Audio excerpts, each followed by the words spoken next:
Oh, that's so The good. clap. The clap. Like I used to always laugh at the finger spin, but like this time around, the clap is what got me. Hello, ladies and gentlemen. This is, I think, episode 416 GeekVerse podcast. I Sounds right. am Strawberries Taylor Field. And I am Sweet Tooth Kirklin Patzer. Sweet Tooth, yes. And we got some juicy news topics we're going to be talking about tonight. Before we get to that, some plugs. Check us out on our home base, GeekVerse.ca. Check us out on our social media at Twitter, GeekVerseCast, Facebook, GeekVerse. And be sure to check us out on our Patreon. You can get exclusive, ad-free, early content over there. And some cool perks and incentives on tiers. Also check out, there is the Dexter Retrospective that has started to drop. Travis is leading the charge with that in anticipation of the new Dexter season that's going to be dropping. We also have the James Bond, which you and Travis are doing. 007, we have Quantum Solace, I believe, just came out or is coming out. I don't know. But nonetheless, we're going to be filming Skyfall. Or not filming that one. I guess it is filming these days, with our webcams all hooked up. But yeah, we're going to be doing Skyfall, Spectre. I've never seen, so that'll be a fun one. I mean, Skyfall is going to be really fun too, because Travis and I both just love that movie. I think that's both of our favorites. But yeah, no, just tune into those. We're leading up into No Time to Die. Forget the date on that, but it's coming up around the corner. Finally, it's been, it was one of those movies that was supposed to come out, and then COVID kind of just popped that balloon. So I'm very excited to get to those movies because we both just really love 007. So tune into them because they're lots of fun. A lot of fun, just discussions and stuff. So absolutely. We also have the Geek Ultimate Alliance Network, and that is, I believe there's a show every day of the week, and I should know this better than I do, but yeah, it's I just killed it. But yeah, they got literally everything. They got Star Wars, they got Power Rangers, they got Marvel, DC. Like, it's absolutely flawless. Like, everyone over there does a fantastic job. All those people are just like, they're amazing people. They're so good at what they do. So definitely go check them out. What other plugs am I missing? I have a little bit of a tangent and like a shout out. So I'm gonna Travis he won't appreciate this. He won't appreciate this. What a good lead off. We got Travis shared this. We got a 5-star review, and this person was so generous. They're just talking about how they've been listening for over a year now. They love the atmosphere and everything. Like, they're super great. And they're just super positive about the show. Now I'm gonna say something here. They dropped the term. You know what I'm gonna go with this. Oh yeah. Where did that go? Leader of the Geekverse. This is what they called Travis. Now, false. That's incorrect. We give Travis compliments once a year on the anniversary cast because it's dangerous. And now you don't know what you've done. You've pre-instigated his hierarchy. Yes, his ego is like a fire starter, and just like one quick little like match or something, not even like some friction. If you're wearing like some fuzzy pajamas, cause some friction. Next thing you know, his ego is just exploded, and then we just don't stop hearing about it for months and months. Our group chat has been all at war lately because of this.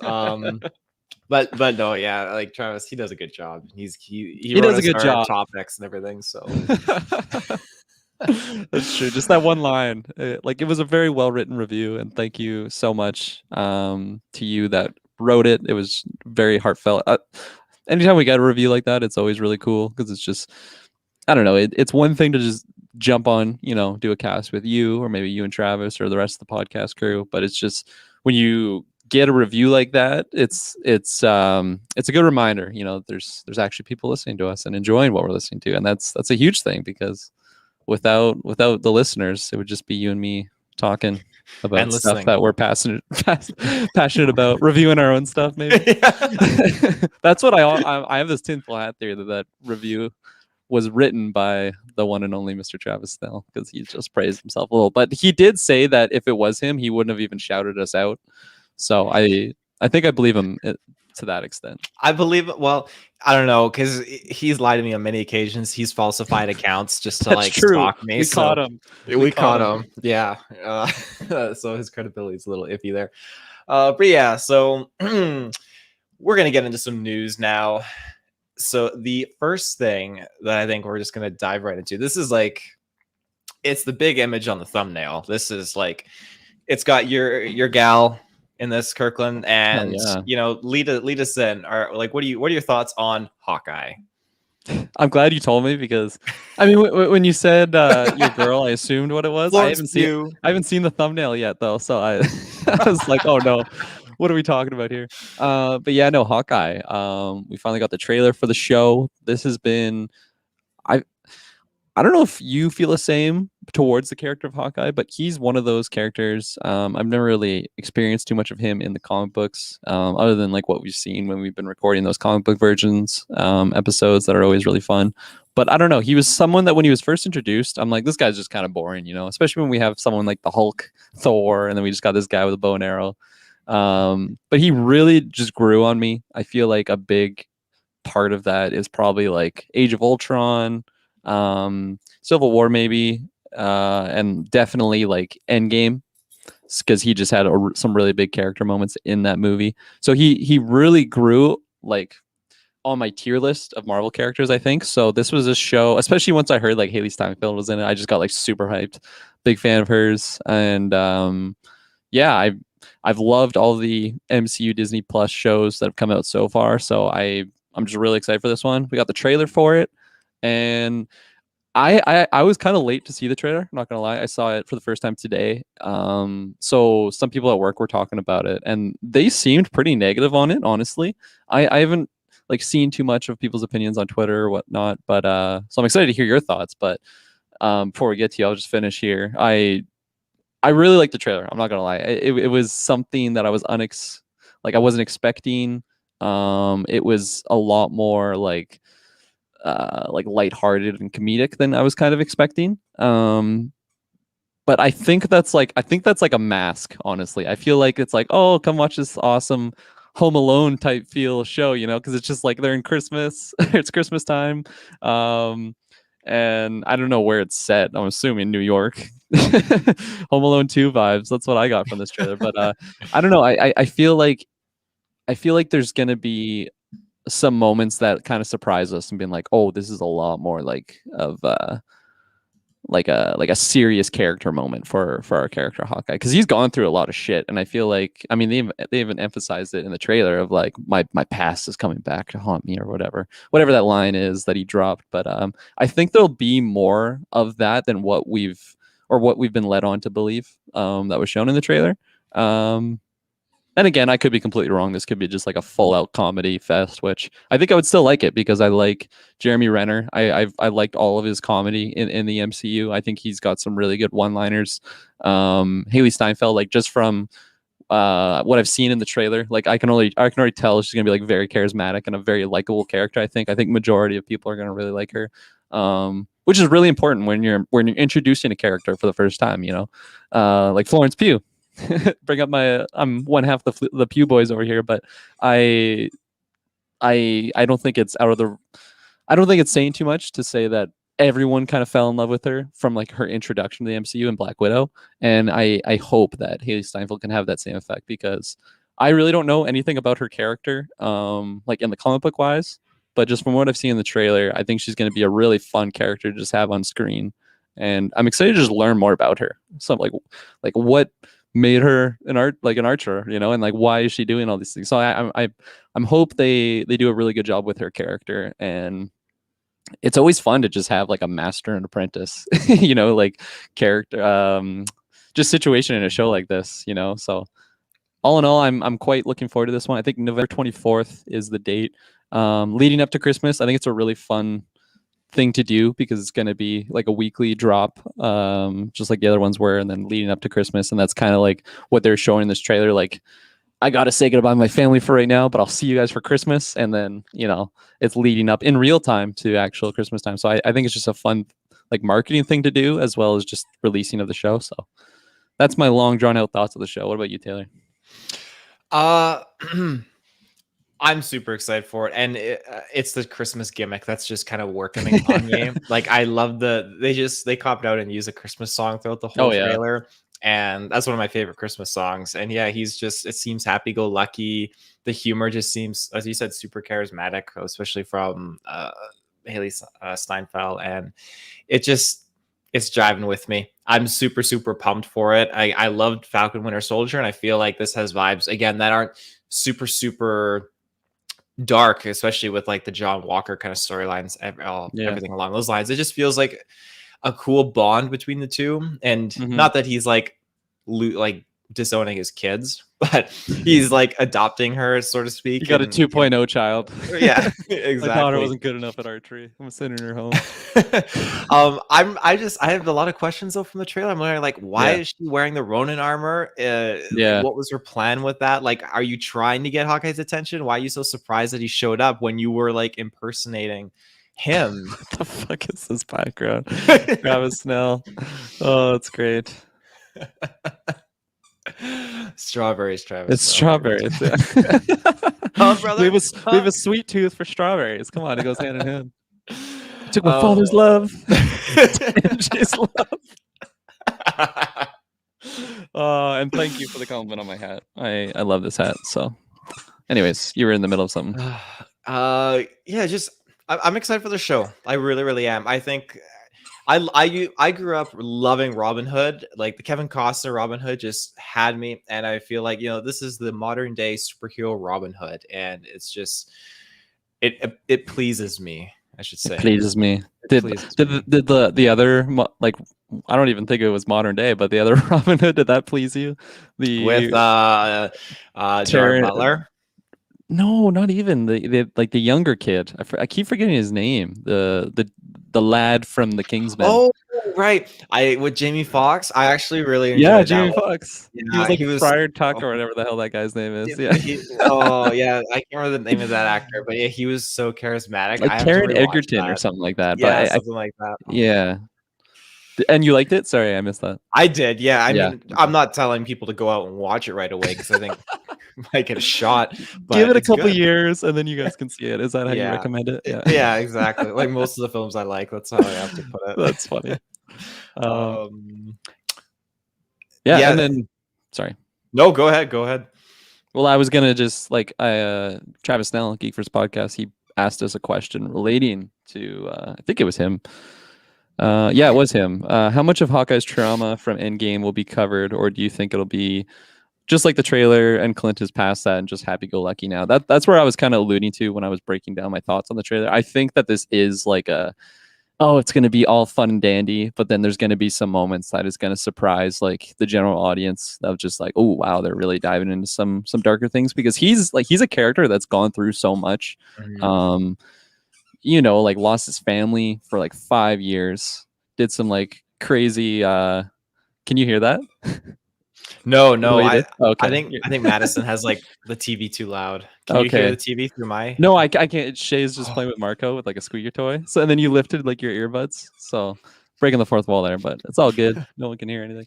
So he lost his family for like 5 years and then just did some dark things here and there in between. You got to imagine, even when he was just like a SHIELD agent, I feel like a lot of their tasks weren't like go, I don't know, give this person a parking fine. Like it's pretty Black Ops level, like things that they're doing. I mean, even like what was shown in Black Widow, right? Like he was helping Natasha do a dark deed there, dance around a spoiler. If you haven't seen that movie yet, go see that movie. It's great. So I think there's just too much too much meat and potatoes to not dive into. Like I don't want to just have like a little appetizer when I'm experiencing the Hawkeye show. I want to really dive into the character. So maybe that's like my want mixing with my, or like I'm pushing my want for an expectation. So I think there'll be more like dark character stuff than what was shown in the trailer. I think I'm fairly confident with that guess. Mm-hmm. I think that's a pretty safe guess. It just I feel like they can't show all the like the depressing stuff or anything like that in the trailer because you don't want to turn people away. And I'm not saying like that with like the Christmas song in the background, just like murdering someone. Yeah. I just think that no matter what the outcome, like you know that he's gonna be super happy because he got his family back. That was like the kicker, the huge kicker. So Yeah. it's been, I don't know how long that this takes place after Endgame, but this would just go to show that again he's recovered to a degree, but like they say in the trailer, yeah, his past is coming back to haunt him. So in the underground like crime syndicates are terrified of the suit of Ronin armor coming back to get them. So And like I want to say too, like I don't know if she's just a god tier cosplayer, but like that's like the exact same armor. So like, does she just find it randomly? It's like, oh dude, this is Hawkeye's Ronin outfit, or like she's just so good at doing her own cosplay, just made one identical. cosplays are like sometimes better than the real thing. That's true. That's true. Yeah. With like I feel like the main thing with cosplay is to like make it look really appealing. It's one. God, I can't even see their faces, but it made me fucking laugh. Is that when he slaps him? It's got to be when he slaps him. You can even see like this is where you really want to be on the video side, because I swear you can like see his vein too when he's like getting angry. Like took my father's love, took MJ's love. What was I even saying? Oh yeah, the cosplay stuff. Like it's meant to be a look as opposed to like functionality. And like she was making it work, right? She was kicking the shit out of all these guys. Very much reminded me of like I think it's Dark Knight when all the Batman are wearing like hockey pads. What's the difference between me and you? Yeah. So it's always funny. Like I feel like it's kind of a common thing to like you have your superhero. I'll call Hawkeye superhero. I don't really know if he has powers or not, but a super commando, maybe lack for a better term, but he's a super character, and then you have like the B version coming in to like copy him.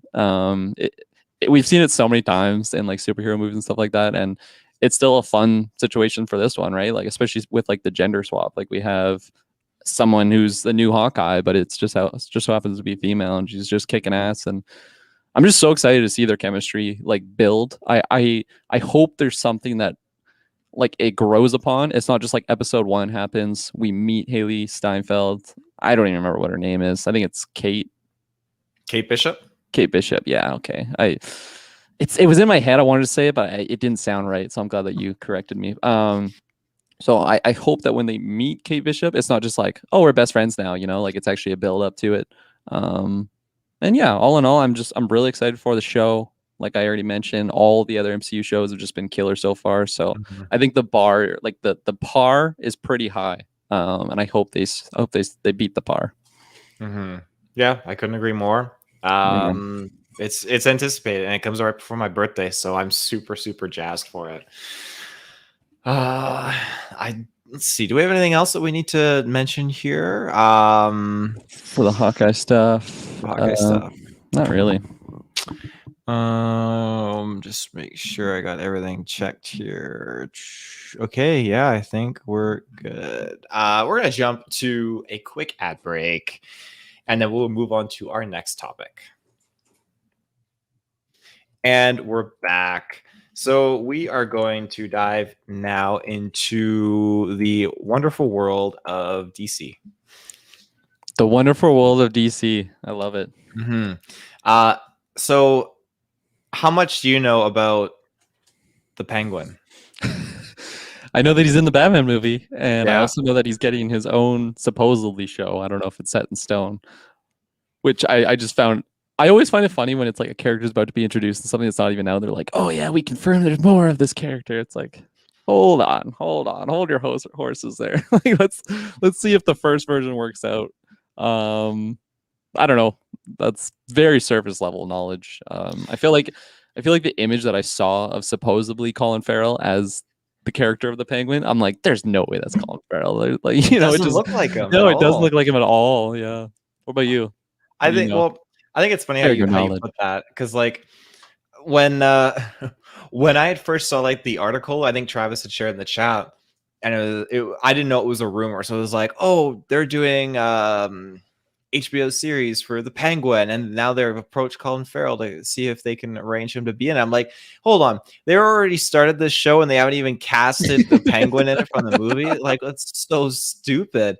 But like, thankfully, it was a rumor clarified. They just have like a puppet.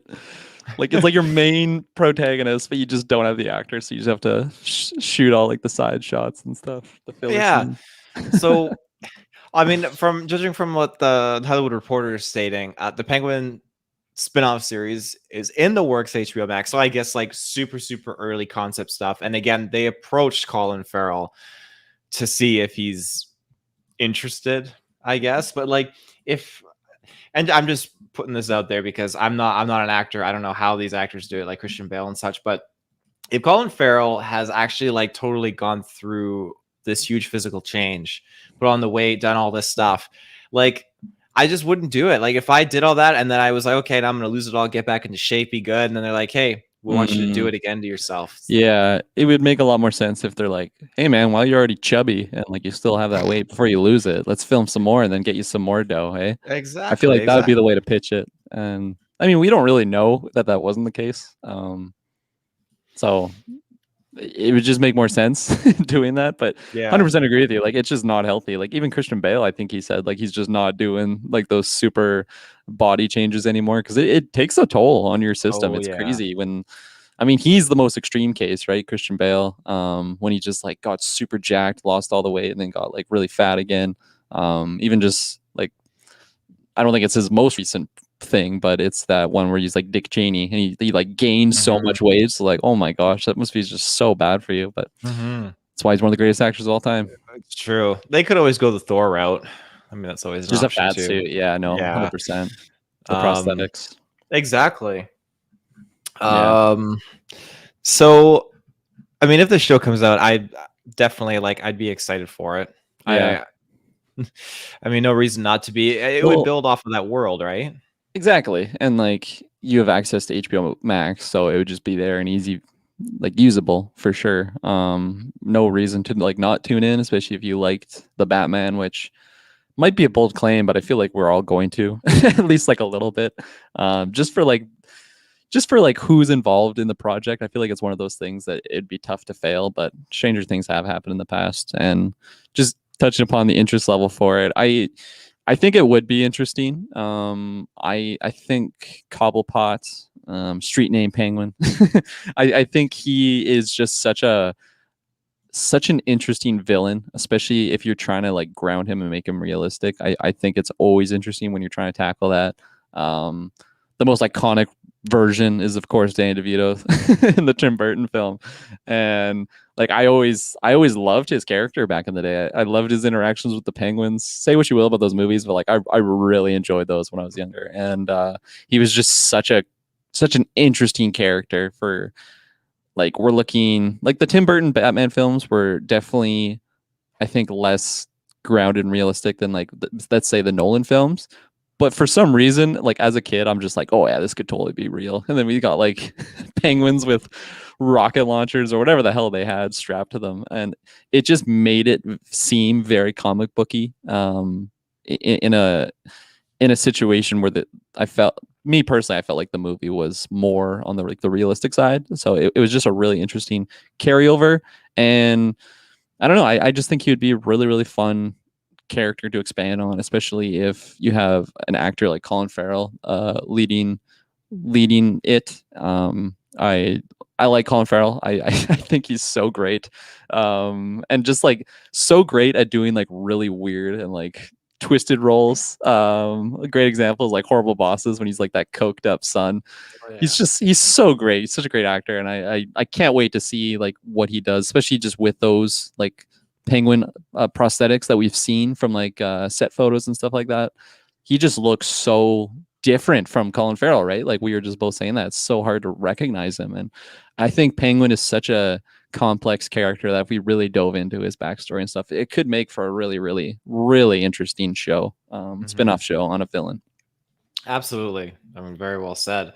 On that note, if he gets this show successfully, do you think Batman makes an appearance? Ooh, interesting. Would we I mean, I've never seen Shazam, but I've heard about the Notorious where it's like Cavill, but it's just not him, right? It's just like the back or something. Yeah, so like, cast the character. Off. I mean, Robert Pattinson these days is an expensive name to have in your product, so it again, I feel like it would be really dependent on like the timing of all this. Like if they're already filming like Batman stuff, which is like all done by this point. Maybe they have some like leftover scenes that they're like, oh yeah, these never made it on, but this would totally work in something like the Batman, or not the Batman, the Penguin show. What do you think that would be called? Also, it's kind of like a side footnote there, but like if we just have a show about Penguin. I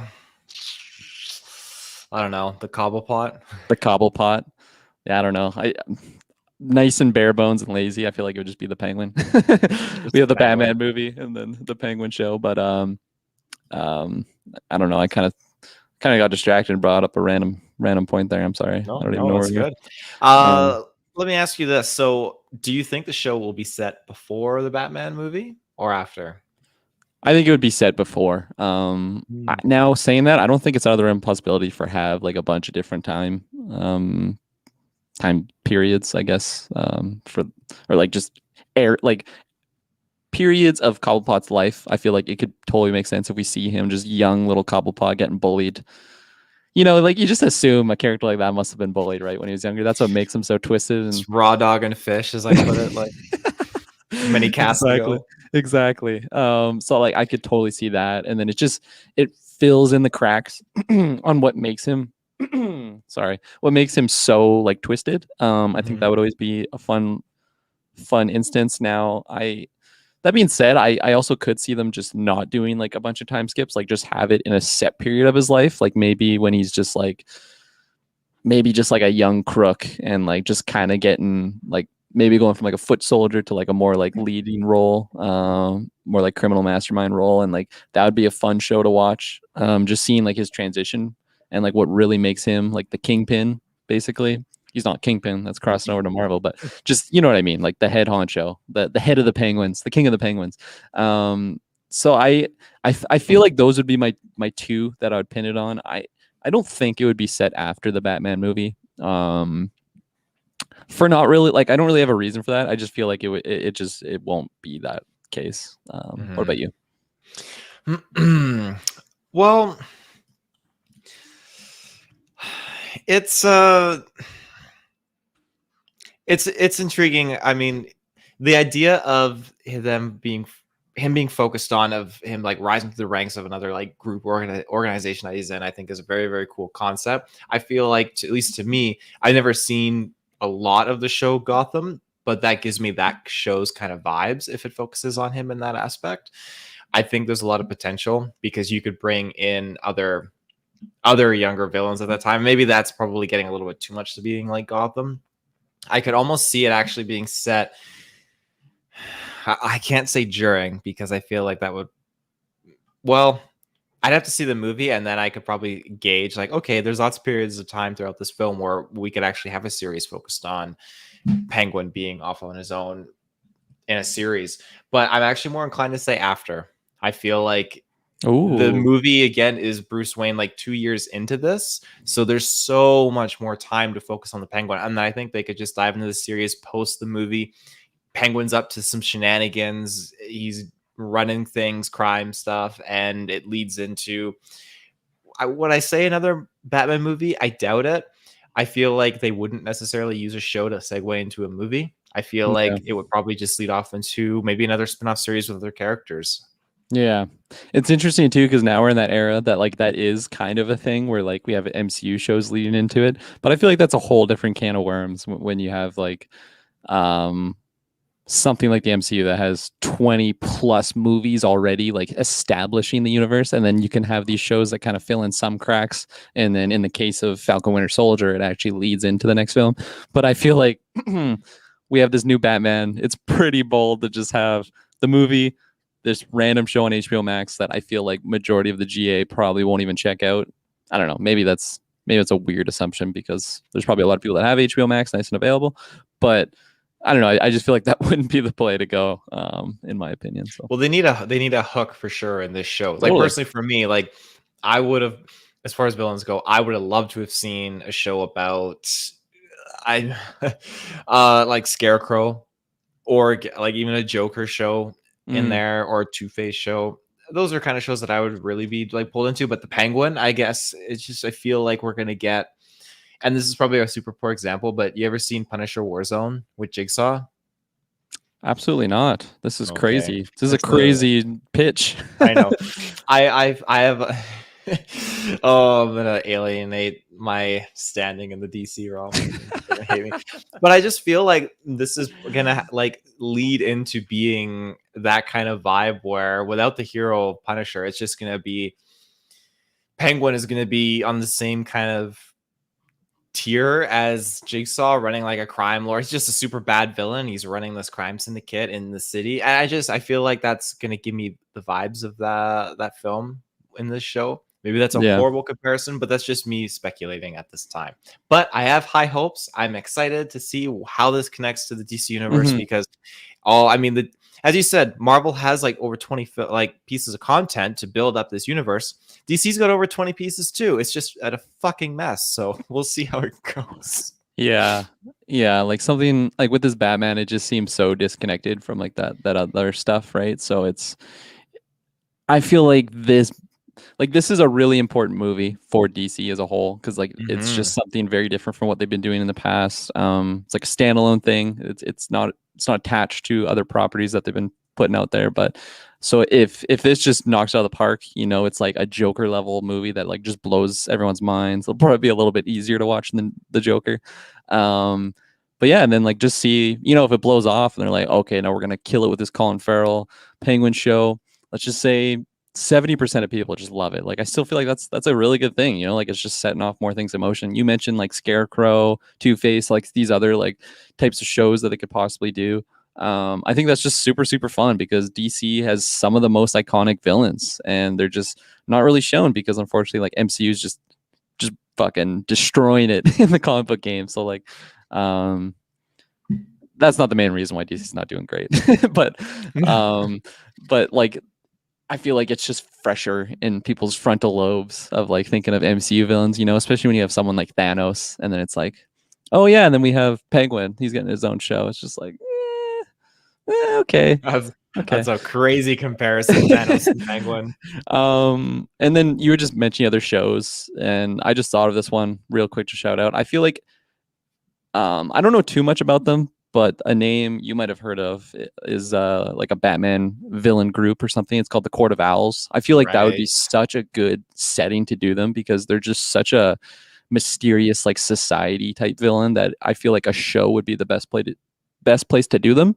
And let's just say that this Penguin show does phenomenal and they're like, hey, let's do another show. And then I don't know. I just feel like that would be a really, really like good one to do in a show type setting because you're not restricted to like 2 hours. You could do, let's say it's 12 out, like a 12-hour thing. Let's say 12 episodes. I don't even know if that's a lot of episodes these days. I feel like most of them are like 9. Maybe I'm comparing to Netflix, but nonetheless, it's just so much more time to like fill in these stories. And again, kind of going off a tangent there, but I just think Court of Owls needs some love.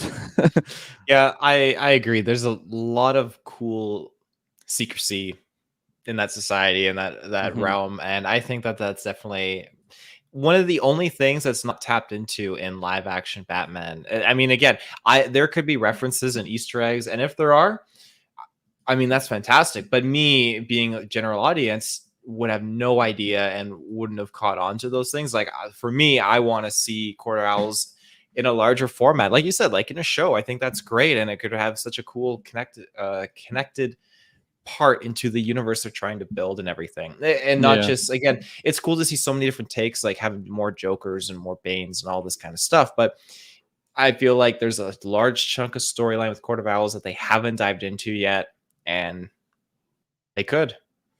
Absolutely. So you make a good case. It's so funny. I just noticed that apparently like the Court of Owls, I could be wrong here because I haven't seen it, but apparently they're like actually like been appearing in like Gotham or whatever that other show is.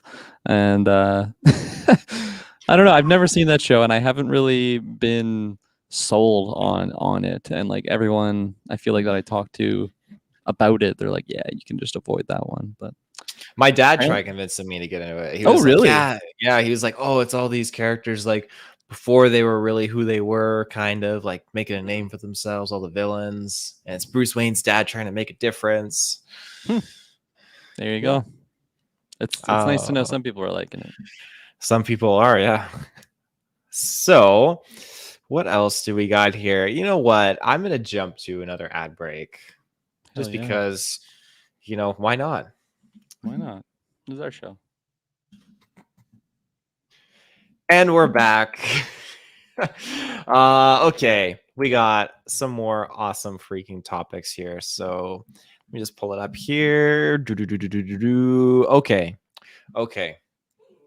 Now this has me super, super excited, and I'm sure you're going to be super, super excited too. So, Mortal Kombat.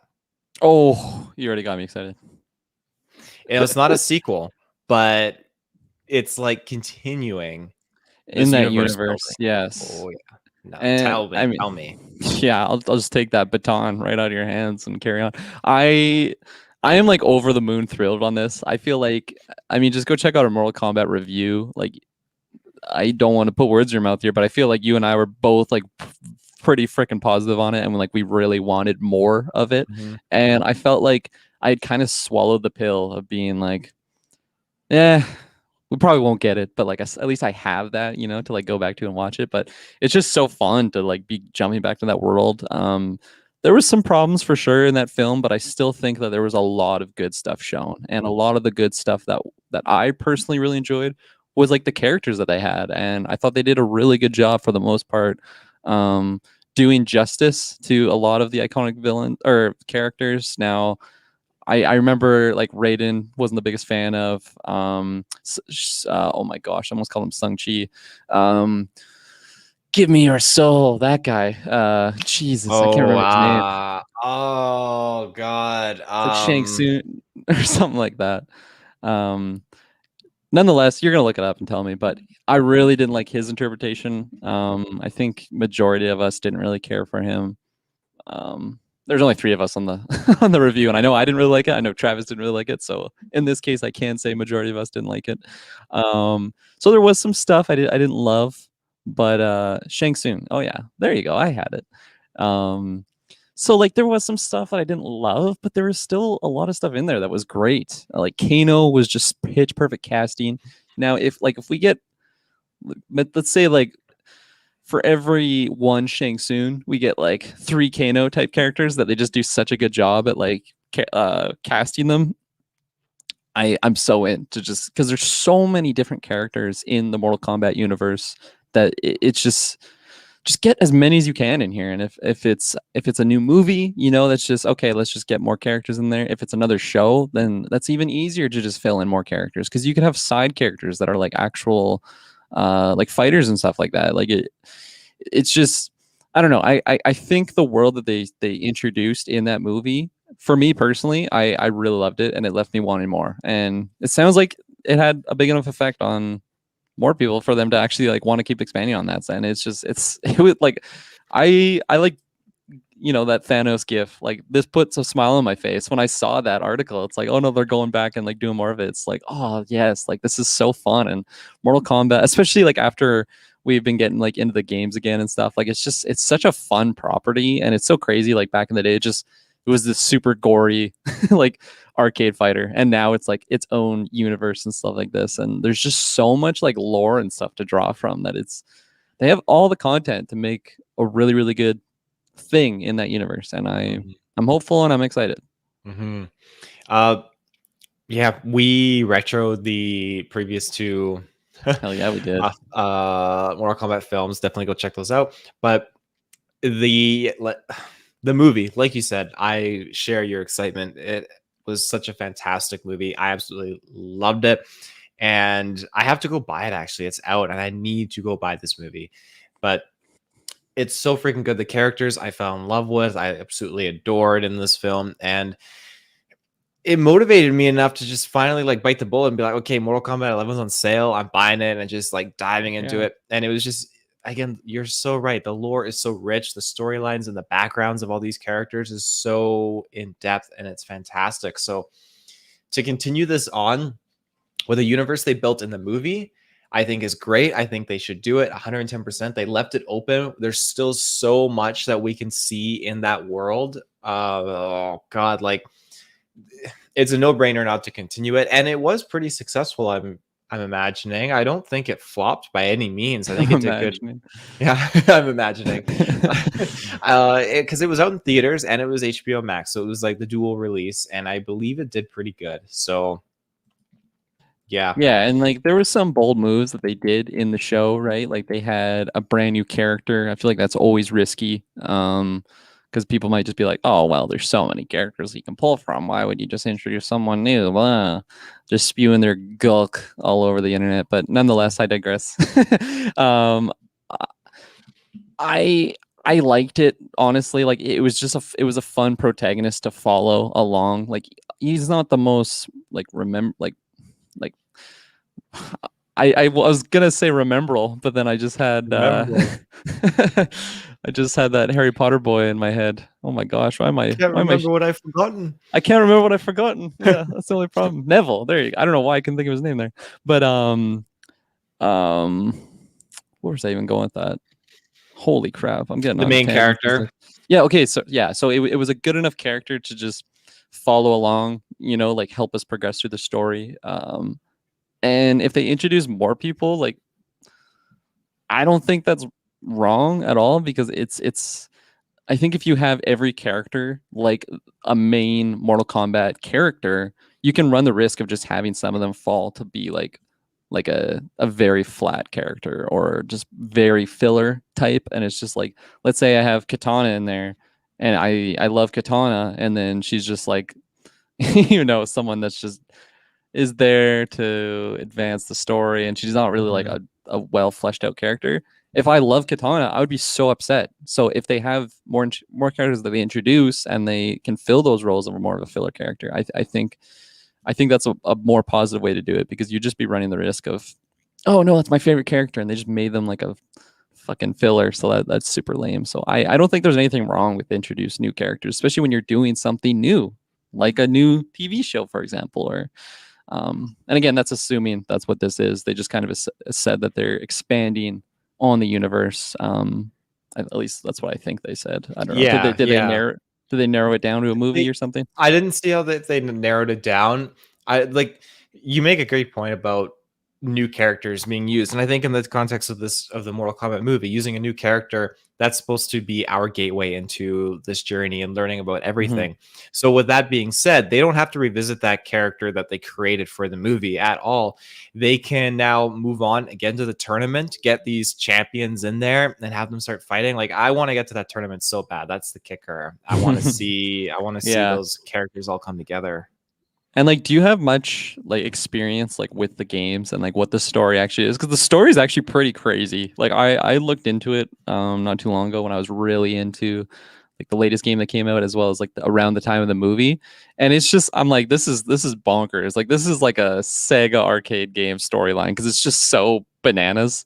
But it's just so like it's so big and like huge scale on like, especially when you're bringing like the different realms, right? There's Earth realm, there's outer world, and like there's like Nether realm, that's like hell basically, and there's just so many different things in the world that like you just never run out of source material. So it's just such a gold mine of like media, in my opinion. And I think there's a big fan base out there that wants it, and it's not just you and I. So Well, there's a reason those games hold their own. Like Mortal Kombat 11 is still $79. yeah, Like exactly. I And bought it like, on sale for $45 or something like that. yeah, so like 2021, and like this game originally came out, I don't know, I'm assuming early 90s, maybe late 80s. It's just it warms my little heart when I know like one of the first games I ever had on Sega Genesis, you know, is still relevant in 2021, and it's awesome. It's good for the NetherRealm team.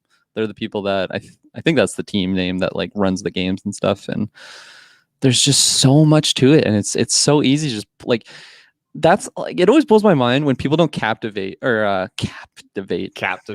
I'm captivated by this conversation, but no, they don't capitalize on stuff like this, where it's an established franchise and you have it all there. You don't have to make up new stuff. Like you can just take it and make it good. And I don't know, it's always just missed opportunities when people don't grab that and run with it. Kind of like EA and Star Wars. Oh, sorry, shots fired. I like it though. It's due.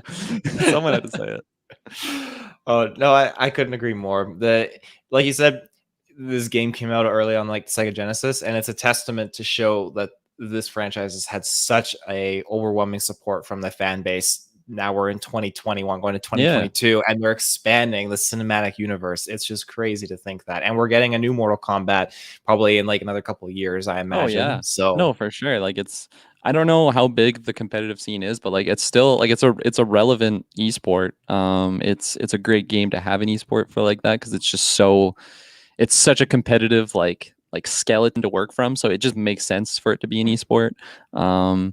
So like, when you assemble the old boys that grew up on Mortal Kombat, you bring in the maybe just like fans of esports, and they just really love that. And then you have brand new people that have never really heard about it. And then they saw Mortal Kombat movie. They're like, oh man, this is so cool. Who's this Thunder God character? And they just get absolutely wrecked online against the veterans. I wasn't even talking about the games, but no, you're right. Like maybe they fell in love with the movie. They're like, oh wait, there's games. Let's go jump into those. And I was someone that grew up on the Sega playing the original Mortal Kombat, and then I felt like I had those happy memories in the back of my mind, and then it kind of just hibernated. And then I like jumped back into the newer one, and I'm like, dude, these games are such quality. Like they're so fun. And the storylines are like very, very well done. All the cutscenes, it's like a movie. Like the quality of it is insane. Oh. It's insane. Mm-hmm.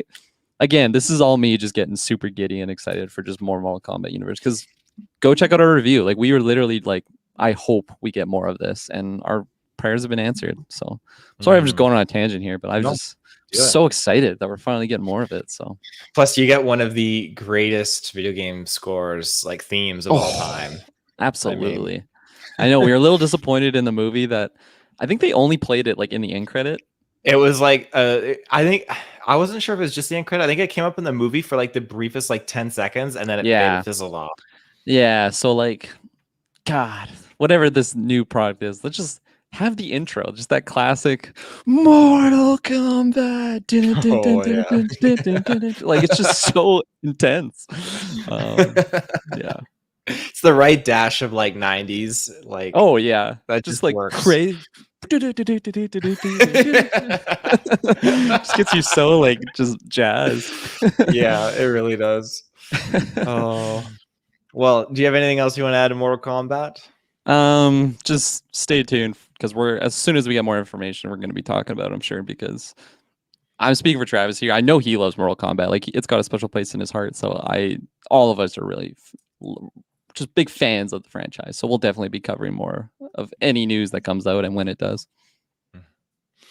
Right on. I am going to jump to not yet. I was gonna decide whether I was gonna jump, but I figured I'm gonna jump to another juicy topic.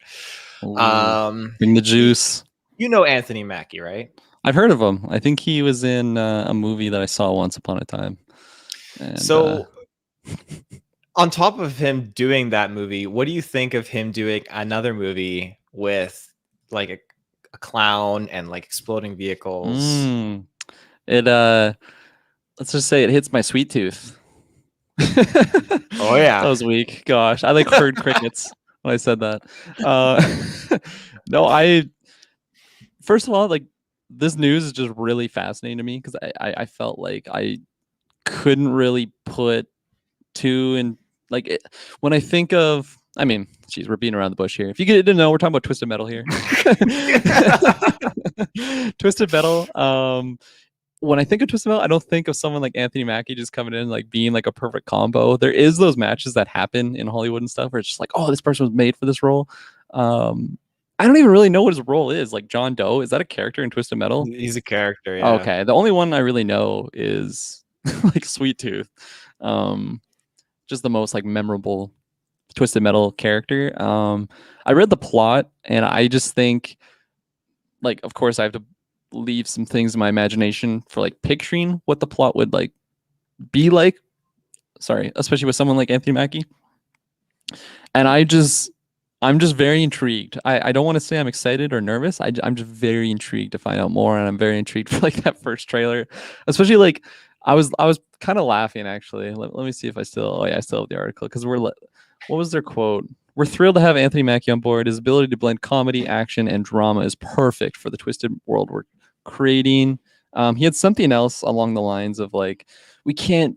They're like, there's no one else that could have like had this role, you know. Like, and I'm like, what do you mean? Like, this is gonna be such a wacky movie, and I feel like almost like I could probably list off like 10 people that would just like fit perfectly for this role. But nonetheless, we're getting Anthony Mackie in there. I'm assuming he's like a big Twisted Metal fan. I feel like that would be a big reason why he. That's usually the case for a lot of these video game adaptations. I feel like Yeah, their Henry main Cavill, actor is a right? big Yeah, fan. Yeah. huge fan of The Witcher, and so yeah, no, I definitely, I sorry, I got distracted. I was starting to read that article again, but I don't know. What are your thoughts on this? This is just interesting news. It's something I wasn't expecting, and I'm just I'm intrigued. I don't know really how to feel.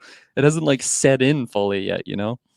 I personally am very excited that Sony's just popping off with these video game movies. Again, we got Monster Hunter, we're getting Uncharted, we're Oh getting yeah, Last of Us that's right. series. Like they're just popping off with these things, and I love it through the roof. So Yeah. yeah, keep it coming. Give me a Twisted Metal movie because honestly, I didn't grow up with Twisted Metal. Again, my knowledge is very limited on it, but the characters from the games that I have played, like Twisted Metal Black, and I think the one that they did for PS3, I bought that and played that a bit. The characters have such an interesting, rich history to all of them, especially Sweet Tooth's like a super like crazy history and paths. So I think that there's a great opportunity to dive into that in a movie. I don't know what time period it takes place, if these characters have already been manifested or if it's like into leading into their formation or whatnot, but Mm-hmm. it's such a wacky world and we're used to it now. We're used to seeing like cars like from Fast and Furious ripping around. We're used to seeing crazy tech on vehicles now. So I think Yeah. we can kind of get on board with it very well. Yeah, and like just from reading the plot, I guess I could just read it out for any listener that isn't too aware. Um, oh, I can't really find it. Oh yeah, right here. Twisted Metal is a high octane action comedy based on an original take by Deadpool scribes, don't know their names, about a motor mouth outsider offered a chance at a better life, but only if he can successfully deliver a mysterious package across a post-apocalyptic wasteland. So like right off there, like it just reminds you of like Mad Max vibes. Mm-hmm. There's going to be crazy cars, there's going to be crazy individuals in this crazy wasteland, and like you mentioning like possible like origins for some of these characters. I honestly think Mm-hmm. it's just going to be Anthony Mackie as our protagonist taking us through this world, and then all of a sudden there's going to be crazy shit going on, and like that's where you have Sweet Tooth popping in, and like all these other characters that I just can't think of right now because I don't really know any of the Well, other roster other than Sweet Tooth. they do mention him, like including the deranged clown who drives the all too familiar ice cream truck. So that's Yeah, exciting. yeah. Oh, absolutely. But I feel like if we're getting to an origin story type sense, I feel like it's gonna just be this is the crazy world and there's crazy people in it, and Mm-hmm. some of them are the characters that we know and love. So it's gonna be, I don't know. I think it'll just be a fun time. And at the same time, I don't know if I'm excited or like worried because I'm just so intrigued on like what this is actually gonna be like. So I'm kind of somewhere in the middle. I used to I don't think I ever owned Twisted Metal, but I used to go over to like my one neighbor's house, had a PS1, and I just remember being like blown away at what it was. Like I had seen racing games before, but like like what? There's like a killer clown ice cream truck thing. Like what? This is crazy, and it just blew my mind because I just never thought of anything like that at the time. Um, so it has an I don't want to say like a special place in my heart, but it's got like a nook and cranny, maybe like a dank, dark corner in my heart. There's some Twisted Metal love there, just because of like nostalgia. And like Anthony Mackie, I've grown to be a really big fan of his. He's phenomenal, phenomenal actor, and I don't know. I again, like I've already said 100 times, I don't know what to think. But yeah, I mean, you've said pretty much a lot that I kind of would back. I mean, it's just I don't know how I really feel about it either. I would love to have been kind of like hiding in that room and just see the conversation that went down and be like, "Oh, Anthony Mackie, do you want to be in our series of Twisted Metal?" He's like, yeah, I'm such a huge fan, but I'm like busy with Captain America filming and stuff like that. Like, it's just such a transition to go from Captain America 4 to, hey, I'm gonna play one of the characters in Twisted Metal. But Yeah, it's cool. absolutely. Like, I mean, I'm sure as an actor, like even if you are getting paid fat sums of like MCU money, it's always got to be good to like do different roles because you don't want to just be known as that one person. I'm sure like people like Chris Evans and Robert Downey were kind of having that feeling, like you are the head honcho, but at the same time, like I don't know. I feel like as an actor, you want to have some range, and you didn't just become an actor for that one role. Maybe there's some people out there that are chasing just like that big fat Robert Downey Jr.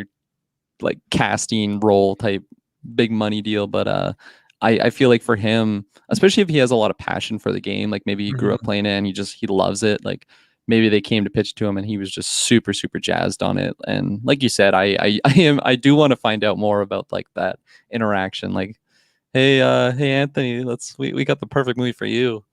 And he's like, who the fuck is this? Yeah, like was it like a meeting in a boardroom? They catch him in person, they send him an email, like write him a postcard, like yeah, I don't know.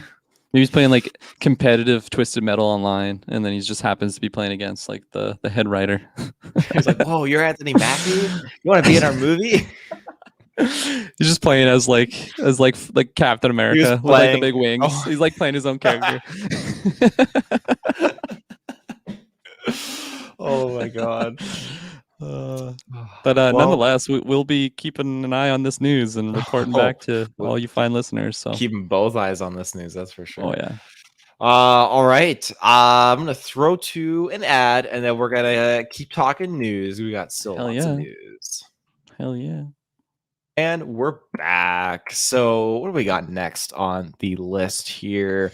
I got a question from Travis at GeekVerse podcast. I didn't know he gets 2 questions. That seems a little biased, but I don't know about that. Yeah. Okay. We'll allow it. For both of you, I guess me and you, what are 3 concepts and or characters that could be used for a spin-off? Oh, this is about we're still on Twisted Metal here. Okay. Well, yeah, we're back to Twisted Metal. I didn't know this question was related. Okay. Go. Is this related to Twisted Metal? I took it as like related to just like a spin-off show, MCU related. That's so funny. Oh, did you? It's like read me the question again. I guess. What are 3 concepts and or characters that could be used for a spin-off? It's got to be Twisted Metal related. He didn't specifically say. That's so funny. I don't even know 3 characters. That's I know so John funny. Doe and Sweet Tooth. We could 100% take this like any way we want, though. Like we could have like what Batman characters do we want to just have a spin-off? Because it's a very, very generic question, Mr. Snell. Run with it. Maybe not generic, but like just like a blanket. Like it could be taken so many different ways. I mean, if the easy answer right there is just the Sweet Tooth origin. Like what happened there? Like what was it? A family? Was it a family ice cream business? Crazy clown something? Is it a Pennywise situation or just some demonic thing that's just kind of always been around? I don't know. Let's go back and forth because I kind of prepared in the other sense, so it's kind of funny. I very rough pitch, but you go next. Well, I mean, yeah, you have to do Sweet Tooth. So I'm looking up characters. Okay. I'm 100% gonna pitch Axel because I played as Axel in one of the games. Axel was literally an Axel. He is. He was trapped between 2 gigantic tires by his father. I'm sorry, but that's the origin story. I need to find out. That's so whack. I can't believe that movie hasn't been made yet. I've seen a movie about a killer rubber tire, and I haven't seen the one about the boy that was turned into an Axel. Probably the father of this guy that was turned into the tire here. I need that movie. Oh my gosh, that is so amazing. I mean, yeah, like we could just go through any of these characters because they're just so fascinating, all of them. Because I feel like a main theme of Twisted Metal is just getting a very bonkers type just character to have and put them in a wild vehicle to just go clap ass. I mean, Crazy 8, that's kind of an interesting one. Like I think he was like a cab driver or something. If I'm remembering that right. I might be mixing that with Crazy Taxi because that was another game on like the arcade back in the day. Jeez, yeah, that's so funny. I totally ill prepared for this because I thought we were going more MCU route. I don't know why I thought it was the MCU route. Anyways, it wasn't even That's like in all the we right talk order of it. about. It's always MCU. So Yeah. I got another character I'm going to pitch though. Okay, hit me, Mr. Grimm. This character Mr. Graham. resembles the Grim Reaper. He usually rides a motorcycle and Oh has a skull gosh. helmet. Oh my god, that's right up here. Is it a skull helmet? It looks like his whole head is just a I skull. know it Ghost does look like Rider. his whole head, but yeah, they just say it's a skull helmet. So I'm 100% sold. The Ghost Rider movie that we need. That's so funny because there's another character that's very similar to that, like Mortimer, I think his name is. He's like he drives like a hearse, and he looks pretty. Mortimer. Let me Google him just to make sure I'm remembering that right. He Yeah, just you're right. yeah exactly. So he just drove like that purple hearse thing, and I mean just give me like origins on all these characters. They're just all so wild. Mhm. It makes me think of when we actually played Twisted Metal, one of our charity streams, I believe, and Mhm. just a dandy old time. It's just such a chaotic thing. I remember I forget who's the one that drives like the semi because he was pretty OP actually. The semi, I think that's Dollface. Oh, Yeah. is it So Dollface? her semi is like Dark Side, I think is what it's called. So she's got like a doll That's mask right. attached to her face. Oh man, she looks Jesus. She looks like a Purge character. She She looks does, yeah. terrifying. Yeah. Oh my god, there's like a lore too to like the whole Twisted Metal. Maybe this is gonna dive into it. Like when we get to this Anthony Mackie product. I'm just gonna call it that because I don't know if it's a movie or a TV show or did they say it was a movie?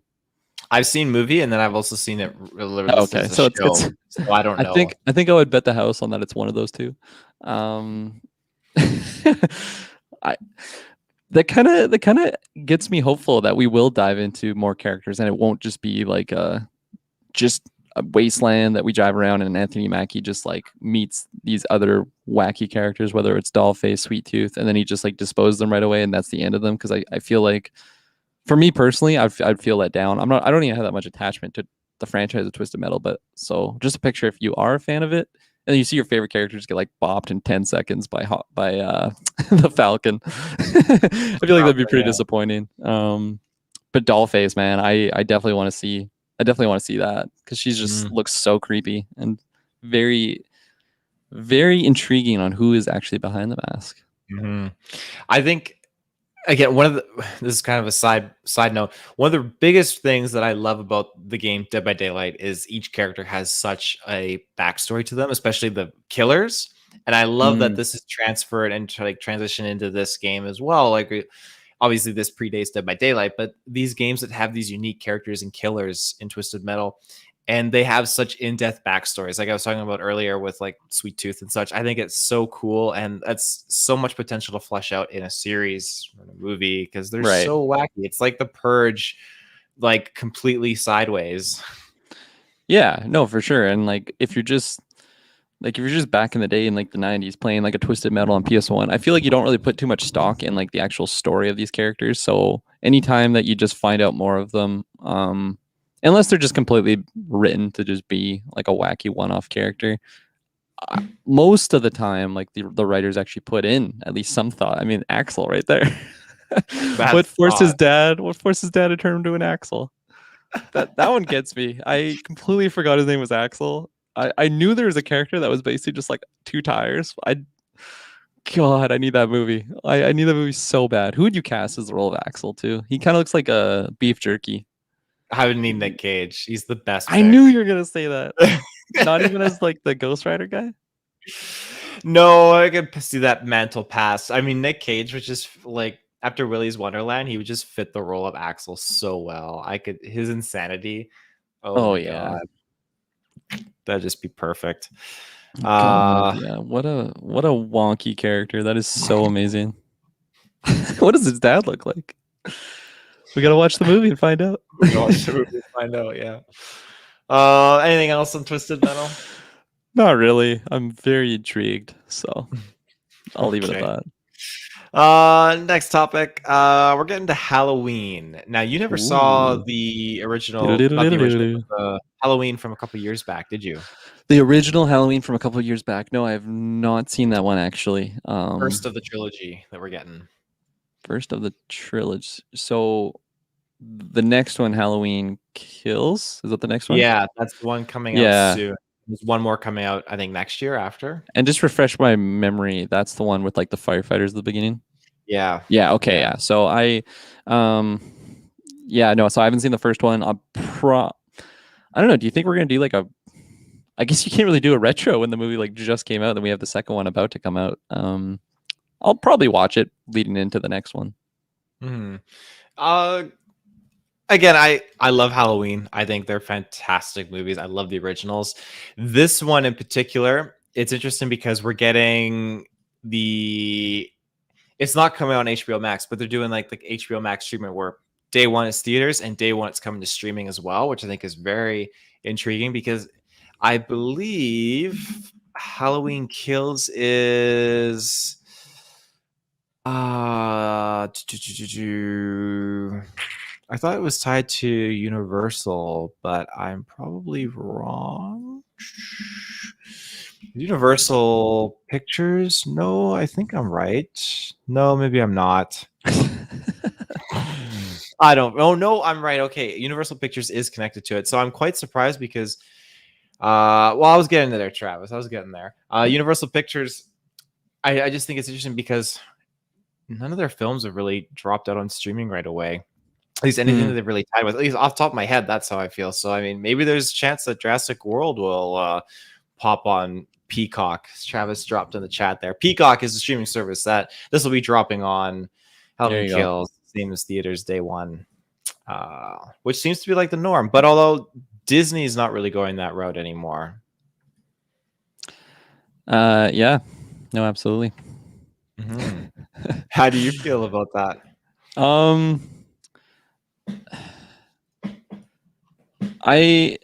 I don't really have too much to say on it, honestly. I find it interesting that they're making that decision, and I don't know. I'm not like for or against one way or the other. So we don't have access to Peacock up here in the Great White North, at least to my knowledge. So I feel like I'm kind of just negated from that conversation for that fact. Fair enough. Moving on. That was a quick one. that was very quick. Not much to talk about with that. I'm excited for Halloween Kills. So I got a question here from Hansi. Ooh, of the summer variety. The summer. What do you think about Top Gun being pushed while Venom is moved forward and No Time to Die sits steady? How long do you think we'll be dealing with this Hollywood shuffle of moving dates around? Venom so it got pushed back and then pushed forward? Venom was like, yeah, that was very brief. So when like Shang-Chi was doing its whole thing and releasing, Sony was like, okay, we're pushing Venom back. And then it's funny because after Shang-Chi released it so well, they're like, okay, you're going to move back to your original date. That's always funny. They're like, oh, it works. Okay, let's go back. And it's its original date. Oh, wow. That slipped through the cracks for my mind. You guys probably told me and I was like, well, yeah, whatever. I don't care. But it is interesting. It's always interesting when you have something like these movies that, you know, have so many members to like make the movie, so much money invested in it. Like it's such a big thing. So I feel like when you're looking at a release date, it's actually a pretty big deal because it has it's not the original date. Little winky face there. Well, I don't know what the original date is. It's in this year, I'm pretty sure. So it's So get that guy out of there. So just like the release date, I feel like it is a really big deal because there's a lot riding on it. So like I feel like the longer that you wait, I don't know, you always risk like maybe there's going to be more COVID cases that shut down more theaters, and then maybe there's going to be less people that like it's such a balancing act, especially in this era of COVID. It's like, okay, what's the golden period of people not just getting so COVID crazy that they can't go see these movies or something, or maybe like the cases are so bad that like the theaters just can't even have them out. So I don't know. I feel like we're kind of in an era that she says don't fuck up. What is this guy talking about? 2 weeks from it, Ellie and I are watching. Ellie and I are watching us, or they're watching Venom. all I take from that is Ellie is saying the fuck word already, and she Yeah. shouldn't be. She's a little infant. Don't tell other people how to raise their kids. Oh. But yeah, no, like the more dates get pushed around, maybe we just get more accustomed to it and it's more normal. Because I remember when like back in the day when like Black Widow and stuff was getting pushed around, like it was a very bizarre thing of like, wow, they really have this date set, and like I can't believe they have to change the date. And now it would be very bizarre if someone set a date and it's just out. Like we've been talking about that with like Spider-Man, you know, like they, for a reason, like for a very good reason, they waited so long to set a date for that, because it's like, no, I think if they would have announced it, like let's say at the early of the year, it would have had to get pushed at least a couple times. So I mean, they were holding out for as long as possible there, but the more movies get switched around, I feel like it just gets more normal, more, we just get used to it. The one that is kind of bizarre though is like the push forward date. Like, hey, we're actually releasing this movie earlier than expected. It's bold play. It's very bold, and like that had happened pre-COVID in like certain cases, I'm sure, but it's just bizarre once you see it in the COVID era, especially when you have. I mean, it's funny to like have the example of like Shang-Chi with Venom, because you're just like, oh man, these movies do well. Okay, let's release. I don't know. What are your thoughts on it? I feel like maybe I just don't know how to feel other than just saying it's strange and trying to find other ways to say that it's strange. Well, you're right. We live in a world where it's the norm to shift movie dates around. But that being said, I feel like that's the temporary transition to the new norm. And that new norm, I think, for movies is going to be, hey, we're going to drop a release date 3 to 4 months before the movie's actual release. I think that's what they did with Spider-Man No Way Home. I think that's going to be the norm for so many companies, because at least until COVID kind of simmers down, they can feel, okay, this date it's within range, it's close, it's secure, we can go with it. Like, they can get a better gauge of how like society is doing, you know, health wise and everything, with like emergency restrictions, lockdowns, all that kind of stuff. It helps it make it more manageable, and probably saves them a lot of money, because again, when you set a date for a movie to release and you don't release it, then you have to invest, I can't even imagine how much more money back into marketing for another 6 months, that delay, and do like new trailers, posters, everything. And for me, like, I was excited for No Time to Die when that was going to come out, but now with it being delayed, I've seen them use the same scene with a bunch of other scenes in the trailer like 20 times, and it's so like, just it doesn't do it for me anymore. Travis and we went and did Quantum of Solace, right? That was our latest 007 retro, so go check that episode out. But like there was scenes in it that I was expecting to see, like from the No Time to Die, or like, sorry, I was expecting to see some No Time to Die scene in that movie, because it just was very similar like setting, and it was just so fresh in my mind. Because like you just said, I had seen that trailer so many times now. I almost feel like they should just have that scene not in the movie, just to really throw us off. I mean, they won't do that. That would really throw us off. It looks like a very expensive scene to shoot. It's very that's why it's in the trailer every time they re-release it. Yeah, the most expensive shot. Get it in there. Now, as far as Top Gun goes, I mean, it was never like on my number one anticipated list. I can definitely do with waiting for whenever that. Did you like the original? To be honest, I've never seen the original. Oh my gosh! I know. Well, we're probably gonna do a retro in that instance. No, I have to. Yeah. I like fighter jets. It is one movie, yeah. So yeah, it's not too much. It's such a quotable movie. I mean, you got Travis Snell's dad in there, and there's just some. I feel like it's a movie that it's a classic for sure. But there's also a lot of moments that are just so dated and they're so cheesy and it's so corny. So it would be a really fun like watch along, even if we just did that over a retro. I think that would be the way to go. But yeah, I feel like I agree with you. Honestly, I have a lot of love for Top Gun, but at the same time, it's not at the top of my list for like must-watch movies. Top Gun's not the top. Ooh, it's not the Top Gun. No, it's more of the I don't know. I was gonna say wingman variety, but I think that's more parallel than like below. Yeah. So it's a little bit below. I don't know. Like I don't know, because I don't want to be negative on it. Like I am partly excited, but also my mind is just flooded with like Spider-Man No Way Home, you know, and like this new Hawkeye show and like all this other content that's going to be coming out, Batman, stuff like that. I mean, Batman's a little ways away, but I there's only so much memory you can have in your head. Most of the day I'm not thinking about Top Gun. And sorry, what was the other one that got delayed? On that?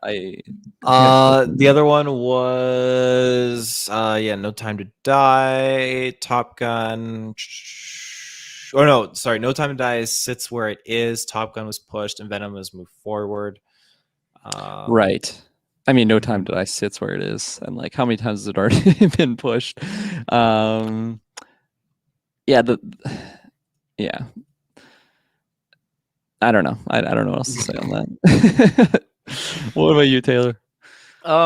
Yeah, it's bold to push movies up ahead, but obviously they saw the success of Shang-Chi, and so they wanted to get Venom in there while they can, which is fair. Yeah. So yeah, it'll be interesting. It's always risky though when you're like, okay, no, we've been moving our date around, but let's move it forward. We're set on that date, and then like, well, let's just say something happens. We're like, oh no, we got to pull it back again. Like, I feel like there's so many things involved, and like a main component of that is like money. I feel like that's a big thing of when you're like changing the dates and stuff. I don't know really what goes into releasing movies and stuff like that, but I gotta imagine they're losing money by keep switching these dates around, whether it's like distributing it to movie theaters or just marketing, stuff like that. Travis Snell would probably know a lot more of the specifics in that sense, but nonetheless, I got to imagine that they would have some sort of financial burden when they keep switching dates around, and that's, I don't know.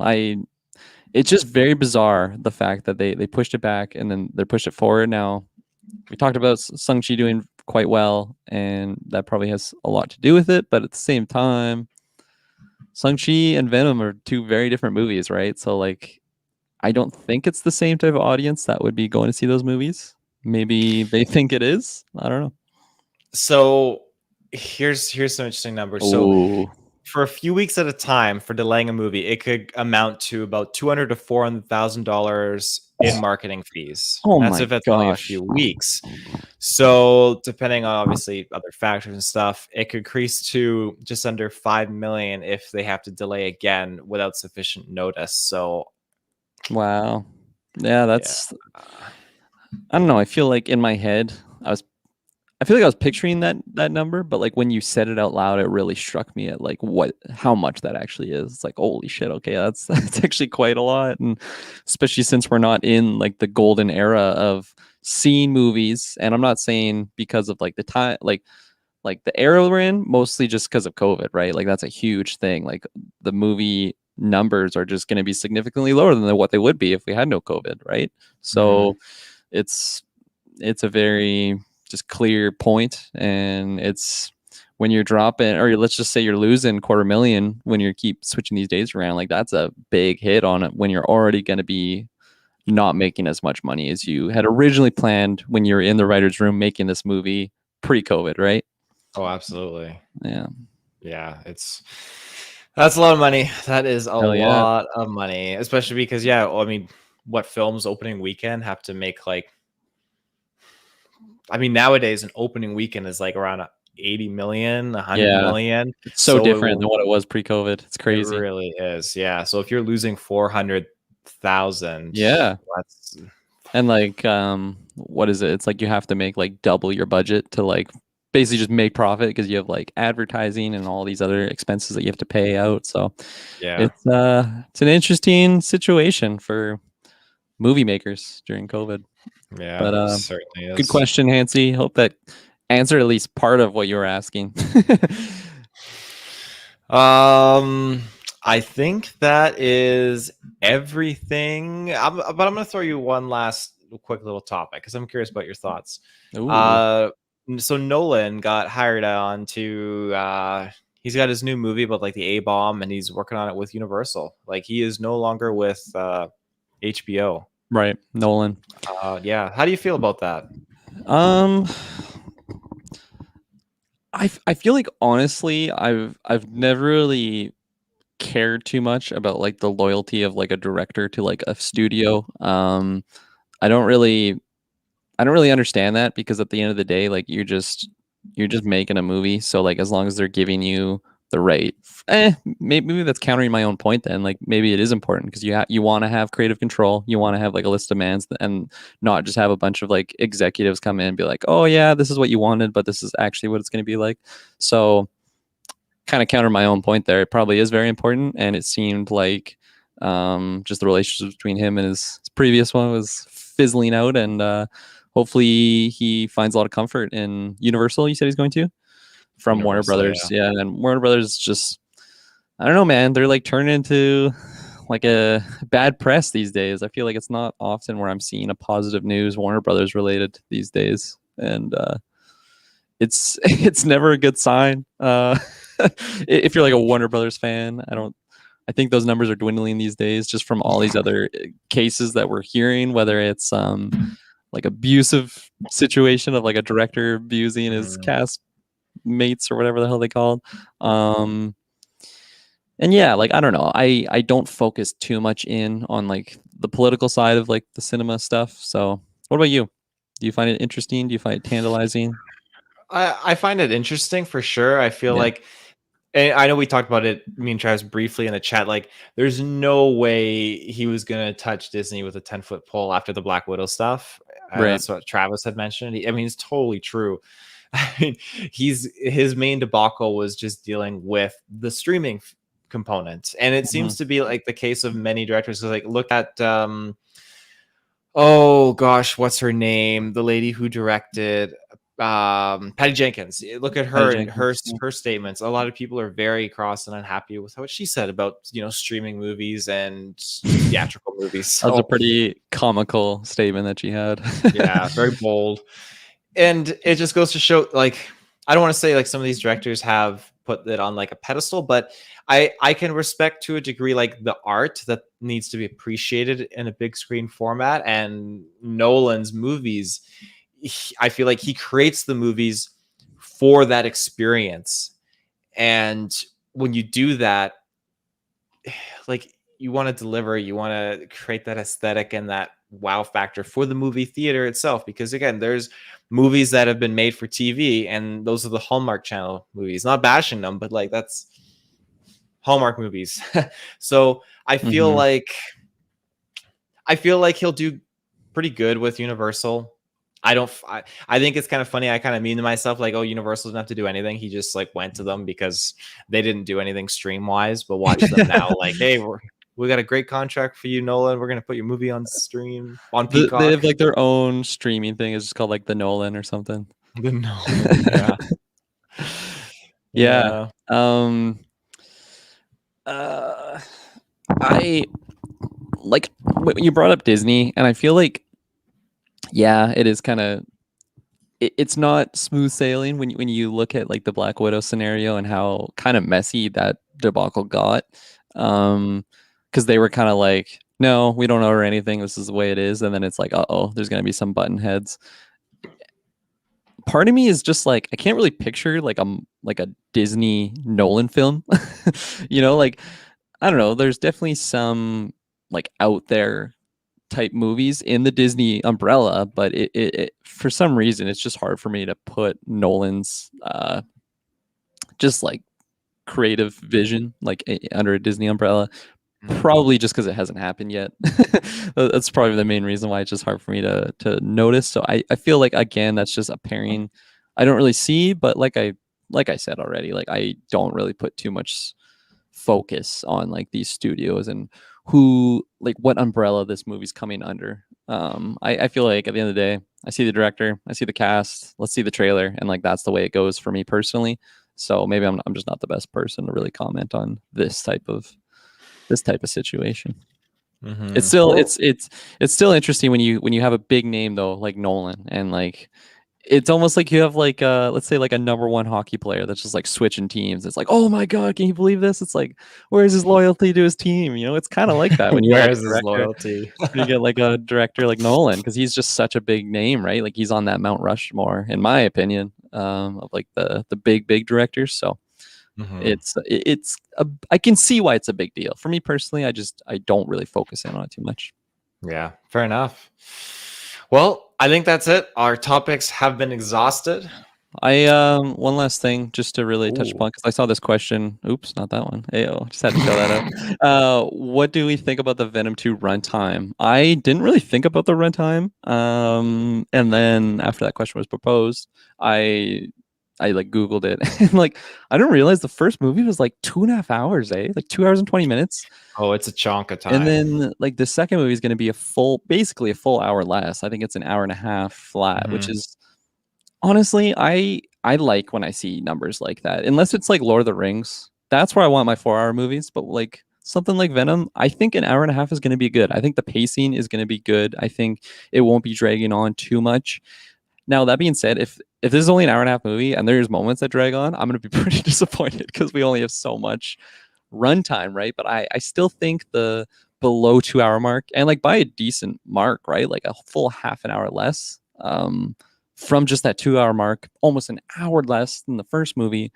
I think it's good. I think it's going to be a nice, fast paced movie that goes along nice. And again, this could be me just being super optimistic, not even really talking about Carnage here, Woody Harrelson's. But I don't know. Just the runtime, it gets me hopeful. Maybe like maybe if I'm looking at like a bar on like excited level, maybe that runtime, maybe it just adds like a couple points onto that, and that's not always the case. So I don't know. I think the runtime it's gets me a little bit more optimistic for this movie.